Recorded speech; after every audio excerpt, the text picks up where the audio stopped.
A lot of us grew up watching Bugs Bunny cartoons after school during the week or on Saturday mornings. I test Bugs Bunny for my love of carrots personally. Even though the famous Looney Tunes shorts ran from the 1930s to the 1960s and are not without their own controversies or misfires, the humour and entertainment they provide is, for the most part, timeless. They have a clever, witty, at times self-referential and satirical slant, a diverse cast of characters, and although some references may go over the heads of many contemporary viewers, there's something for everyone to enjoy and laugh at. In 1996, the Looney Tunes made it to the big screen in Space Jam. It was a massive success at the box office and secured the characters for more big screen adventures to follow. This leads us to 2003's spiritual successor and wildly different but not necessarily lesser effort, Looney Tunes Back in Action.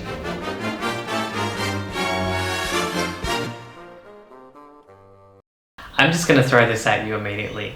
I'm a huge fan of this film, and I personally think it's a big step up in quality to Space Jam, and closer to what the Looney Tunes are all about and what we grew up watching. There's no basketball or countless sporting product placement thrown at the screen, although Back in Action does have one gag where a Walmart appears in a mirage and Bugs Bunny questions whether it's product placement. In this film, Bugs is not given a female love interest. In fact, when VP of Comedy Kate Houghton, played by Jenna Elfman, suggests that he should have one, Bugs promptly transforms and proclaims, "Usually, I play the female love interest," to which Kate shuts down as funny back then, but disturbing now. Back in Action's writing is so sharp and on point that they were talking about cancel culture years before it became the mainstream phenomenon it is today. In fact, in that same scene, Porky Pig and Speedy Gonzales are talking about how it's a pain in the butt being politically correct.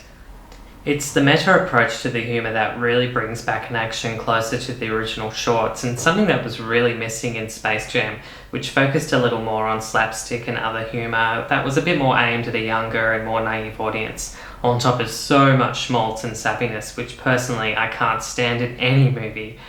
When you throw an R. Kelly ballad in there, well, it just gets a bit awkward. In Back in Action, the Looney Tunes aren't living in an alternate universe under a golf course, but rather interact with humans normally, very much in the same vein as 1989's Who Framed Roger Rabbit. At the Warner Brothers studio, the Warner Brothers themselves and their studio execs are planning the next big picture with Bugs Bunny, which of course Daffy Duck takes much offence to, as he detests playing second fiddle to Bugs and wants to be the star. This talk gets him promptly fired. Meanwhile, a studio security guard and aspiring stunt person, DJ, played by Brendan Fraser, is bumbling up another stunt audition. He's not overly satisfied with being a security guard and just wants to dream big like his father Damian Drake, an actor known for doing super spy movies not too indifferent to the James Bond films. Damian Drake is ironically played by ex-007 alumni Timothy Dalton. When Kate tells DJ to eject Daffy from the Warner lot, Daffy escapes and leads DJ on a hilarious chase through the studio and past some big sets until he borrows Tim Burton's Batmobile and crashes into the famous water tower.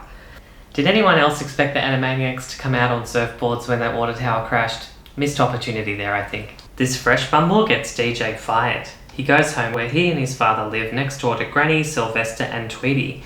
Daffy pops up to further irritate DJ when DJ's father calls on a secret video phone to let him know that he's actually a real spy and that he needs DJ's help in recovering a precious diamond called the Blue Monkey before the evil head of the Acme Corporation gets it for himself.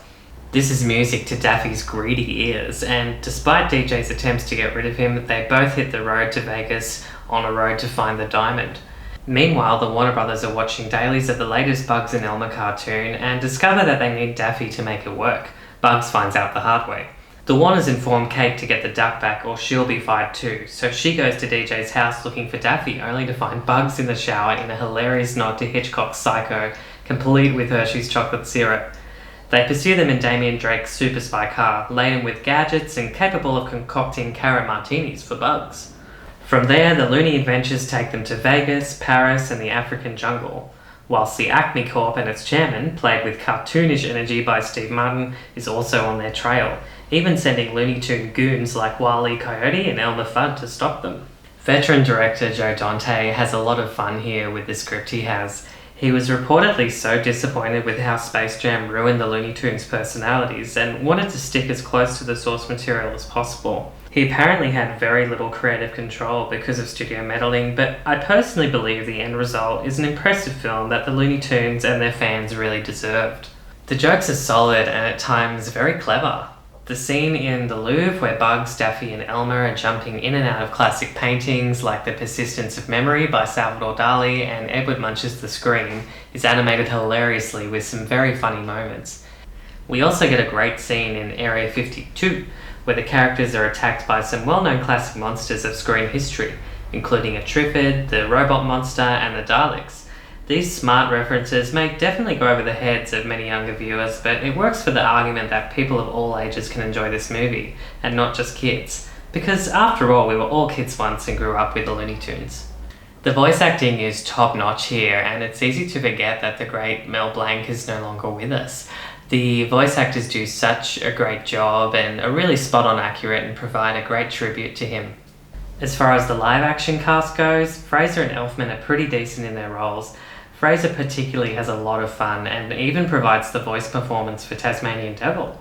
Steve Martin as the chairman is pretty hilarious and possibly the standout for me.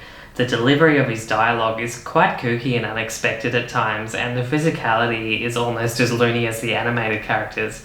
I also love how his cohorts at Acme have some self-referential titles like the VP of Bad Ideas, the VP of Never Learning, and the VP of Rhetorical Questions. As I said earlier, if Space Jam was for fans of basketball and Michael Jordan, then Back in Action is purely for fans of the Looney Tunes. It's a shame that because of a weak marketing campaign and a badly placed release date that had it up against films like Elf and Lord of the Rings Return of the King, that Looney Tunes Back in Action was quite a massive bomb and only made back a fraction of its budget. Critics actually responded pretty positively to it, and it actually received more positive critical reception than Space Jam.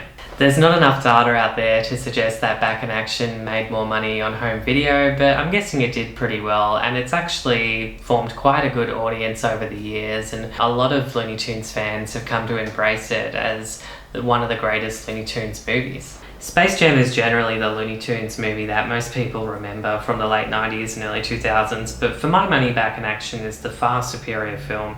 It's fast-paced, throws plenty of jokes along the way, whether it's slapstick, a clever movie or pop culture reference, or just breaking the fourth wall, or having fun with what animated characters can do in a live-action human setting. I highly recommend it and implore you to check it out if you haven't seen it or it went over your head in the post-Space Jam, pre-Space Jam 2 world.